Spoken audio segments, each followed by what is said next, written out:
C'est maintenant temps de la chronique en compagnie de la psychologue et coach de vie Sylvie Boucher. Bonjour Sylvie, comment ça va?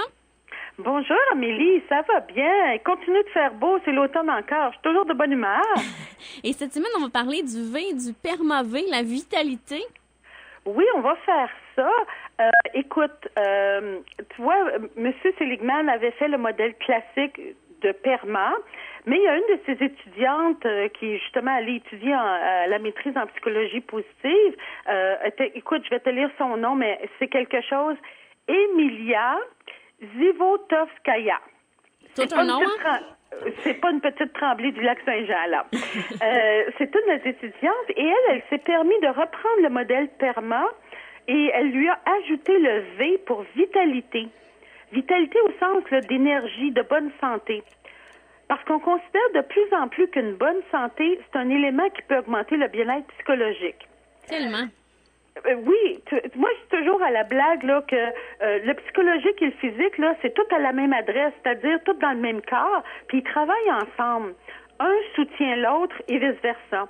Alors, s'il y en a un des deux qui va moins bien, l'autre est obligé de travailler un peu plus pour compenser. Et moi, je dis toujours que quand on a des idées noires ou qu'on va pas bien, d'aller courir, d'aller faire du sport, ça fait du bien, ça aère l'esprit, je trouve. Ça fait plus qu'aérer, là, mais parce que quand tu cours, entre autres, tu finis par dégager des endorphines qui sont des hormones de bien-être. Donc, effectivement, tu actives ton corps, donc ton cerveau, l'organe physique, va dégager des hormones qui vont influencer ton état psychologique. Les deux s'influencent un et l'autre. Alors, c'est important de prendre soin de sa vitalité. C'est important de prendre soin de son corps parce que le corps, le cerveau, c'est un organe qui habite dans le corps. Alors, si le corps est en bon état, il va soutenir le cerveau. As-tu remarqué que quand on est fatigué, il y a toujours plus de vaisselle à faire que quand on est en forme? C'est vrai. Pourtant, je veux dire, si on compte les assiettes, on arrive au même chiffre, mais on a moins de spring, hein, on a moins d'énergie pour dire « Ah, mon Dieu, il y a une tâche à faire ». Alors, c'est vraiment important. Ce qui veut pas dire, par exemple, faut pas penser que si on n'a pas une bonne santé, on va nécessairement être malheureux. Au contraire, écoute, moi, j'ai eu la chance de croiser des gens dont la santé était très, très affectée, là, soit temporairement par un cancer ou soit de façon chronique par la sclérose en plaques. J'ai écrit un article, là, Le sourire de Lorraine, qui est sur mon site.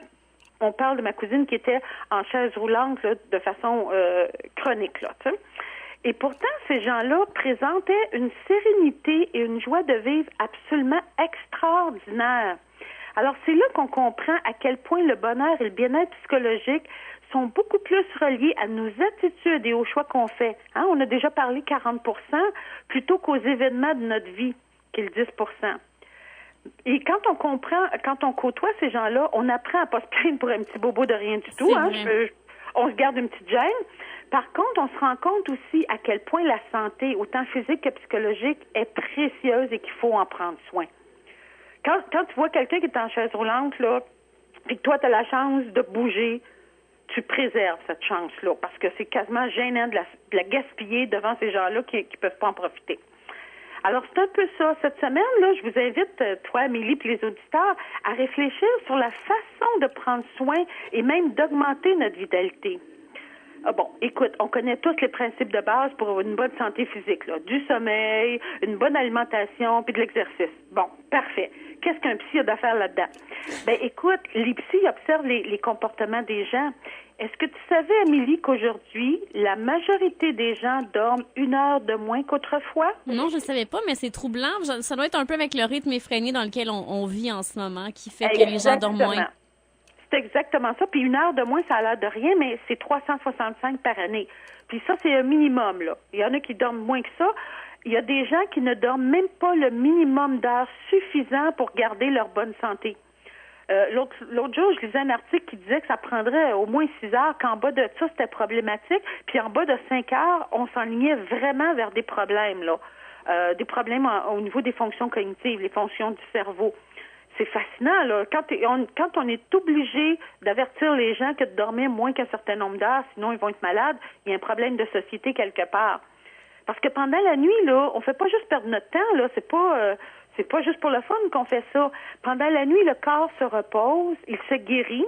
Si jamais il y avait un problème quelconque, les hormones se stabilisent, y compris les hormones de stress, évidemment, mais les hormones qui règlent la faim et le sentiment de satiété. quand on ne dort pas assez, l'appétit est perturbé. Alors, c'est important. Puis le cerveau, lui, pendant la nuit, il s'organise pour classer puis enregistrer toutes les informations puis les apprentissages qu'il a traités pendant la journée. Alors, si on ne dort pas suffisamment, ça peut affecter la mémoire, la concentration puis toutes les autres fonctions cognitives. Alors, on rit plus, là, c'est pas banal. Le sommeil, c'est pas une perte de temps, c'est vraiment une fonction essentielle. Et ça me fait penser, Sylvie, j'ai entendu ça hier dans une autre station de radio où il y a une compagnie japonaise qui paye ses employés lorsqu'ils ont fait une bonne nuit de sommeil. Alors, ils ont chacun un bracelet et s'ils dorment au moins 7 heures par nuit, ils ont comme un bonus sur leur salaire à chaque jour pour inviter justement les employés à mieux dormir parce qu'ils sont plus fonctionnels au travail s'ils passent une bonne nuit. Définitivement, mais tu vois, pour que les Japonais calculent que c'est 7 heures, je peux te garantir qu'ils ne payeraient pas pour une minute de trop. Alors, tu sais, quand je te disais 6 heures et moins et 5 heures et moins, ça pose de sérieux problèmes. 7 heures, ils ont calculé que c'était probablement le chiffre idéal. Faut respecter, là, chacun a son chiffre personnel, si je peux dire. Des fois, par exemple, il y a des gens ils se fatiguent plus, ils ont besoin un peu plus longtemps, d'autres un peu moins, mais il reste que si on fixait ça à 7 heures, je peux te garantir que c'est pas, ils payent pas les gens à dormir pour rien. Et tu vois, une des choses, et entre autres au Japon, ils avaient dernièrement beaucoup de problèmes de stress et de suicide par le stress, là, et de maladies, de crise cardiaque, là, il y avait un nom japonais pour ça, de crise cardiaque, là, quasiment radicale chez des gens très jeunes à cause du stress. Parce qu'évidemment, un des premiers facteurs qui affecte le sommeil, devine c'est quoi, Amélie? Le stress. Eh oui, c'est pour ça que les psys s'en mêlent. Aujourd'hui, là, vraiment, avec notre monde moderne qui est beaucoup trop rapide puis carrément un petit peu fou, là, avoir des bonnes méthodes de gestion de stress, c'est un prérequis absolu. On peut pas passer à côté. On pourra jamais abolir tout le stress, puis faut pas le faire non plus. Le stress, il y a une fonction, c'est un mécanisme qui est essentiel à notre survie. Ça nous aide à pas se faire écraser. Tu sais, tu traverses la rue, là, il y a un gros camion qui s'en vient. C'est pas le temps de réfléchir à qu'est-ce que tu vas faire. Ton corps va le faire pour toi. Tu vas stresser, tes hormones de stress vont monter, puis tu vas t'enlever de là en vitesse avant même d'avoir pu réfléchir. Tu vas réagir, tu vas pas réfléchir. Et c'est très bien. Le stress, le corps est capable d'accepter et de gérer une grosse quantité de stress d'un coup. Mais il faut que ça redescende après. Il faut relaxer. Et dans notre monde, à ce moment-ci, il n'y a pas cette période-là de relaxation. Le stress, il est chronique. Il est élevé, mais chronique. Donc, c'est là que ça devient néfaste pour la santé parce qu'on n'est pas toujours en train de se faire écraser par un camion. Il faudrait pouvoir relaxer. Mais si on ne le fait pas, toutes les hormones de stress vont affecter notre santé. La pression artérielle, le niveau d'insuline dans le sang, les cardiaques et les diabétiques, là, jouer avec leur sommeil, là, c'est jouer, dans le temps, il y avait une expression, jouer avec les poignées de ta tombe, là. C'est pas joli, mais c'est ça pareil. La même chose avec notre capacité à réfléchir. Quand on est en stress continu, on réagit, on ne réfléchit pas, puis ça, c'est pas toujours une bonne idée, tu sais. Alors ça, le stress, là, pour le sommeil, c'est important de gérer ça. 2 autres facteurs, l'alimentation dont on parlait tantôt, c'est important de bien se nourrir. Ce qui est surtout important, pourquoi les psys s'en mêlent, c'est que c'est important de garder un certain équilibre. Une bonne alimentation, là, c'est une alimentation équilibrée. Ça veut dire que ça inclut des aliments qui sont peut-être une petite affaire moins nutritifs, mais qui sont agréables. Aujourd'hui, les gens surveillent tellement leur alimentation là qu'on est rendu avec un autre trouble psychologique qu'on n'avait pas quand j'ai commencé ma carrière. L'orthorexie. Mm-hmm. Ben oui, on est rendu avec ça. C'est une obsession extrême de bien manger, puis évidemment, ça prend du temps à lire les étiquettes puis ça, mais ça inclut aussi une privation de tout ce qui n'est pas parfait au niveau alimentaire. Et la relation avec la nourriture, là, elle doit être saine. On a besoin de se nourrir, mais ça doit rester quand même agréable. Mm-hmm. On peut faire des choix santé sans nécessairement se mettre en mode privation continuelle. De toute façon, on le sait, les régimes, il y a un effet boomerang, puis on reprend du poids. Alors, c'est vraiment pas une bonne idée. Il faut se gâter une fois de temps en temps. Ben, c'est important, puis c'est important de faire des choix qui sont bons pour nous. On en revient toujours là, hein? C'est toujours une question de choix. La même chose au niveau de l'exercice.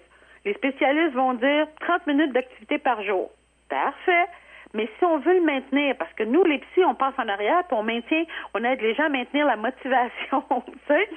Ben, pour maintenir la motivation, pour maintenir notre discipline, il faut qu'on choisisse une activité qui est plaisante, qui est agréable.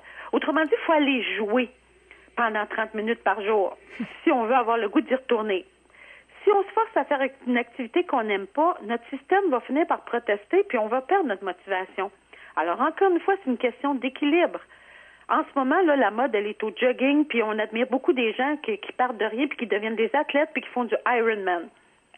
Écoute, honnêtement, c'est vrai que c'est admirable, là, mais ça convient pas à tout le monde. Et c'est pas obligatoire non plus. On n'est pas obligé de devenir des athlètes pour être en forme. Alors, je dis aux gens, trouvez-vous une activité que vous allez trouver agréable puis qui va vous faire gigoter. Il faut que ça bouge, c'est vrai. Ça peut être de la marche rapide, aller au gym, ça peut être de l'équitation, ça peut être du ski, ça peut être de la danse, ça peut être n'importe quoi. N'importe quoi qui fait que ça bouge et qu'on a du plaisir. Alors, c'est vraiment ça. L'important, là, pour garder sa vitalité, c'est de se rappeler que tout est une question de choix. Et que c'est important de faire des choix qui sont bons pour nous maintenir en bonne santé et qui maintiennent notre vitalité. Ben merci. C'est une façon. Oui. Excuse-moi, vas-y, Sylvie. Ben, ce que je voulais dire, c'est une façon de prendre soin de soi, une façon de s'aimer. Ben merci beaucoup sur ces belles phrases. Sylvie, on se reparle dans 2 semaines? Tout à fait. Merci beaucoup. Bye.